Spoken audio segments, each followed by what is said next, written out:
Yunusobod Hasanboyda 4 ta xonadon birma-ketin yonishni boshlagan. Undan ko'proq zarar ko'rgan. 99% holatda yong'in hamma yoqni qamrab olgan. Yashashga sharoit yo'q.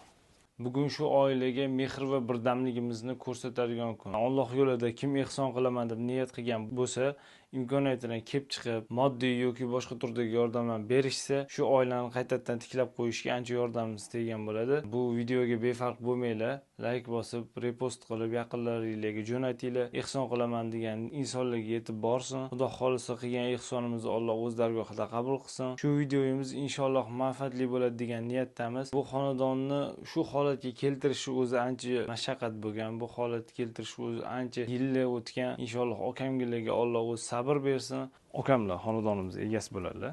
Karta nomer raqamlarini qoldiramiz. Xudo xolisa nima bo'yicha yordam berasizlar? Mablag' bo'yichami yo qo'lingizdan nima yordam keladi? Ustamizlar, mashina bo'yichami, nima bo'yicha yordam bersanglar, xudo xolisa okamlarga murojaat qilaverasizlar. Yunusobod Hasanboy 313 maktab oldida kirib kelasizlar.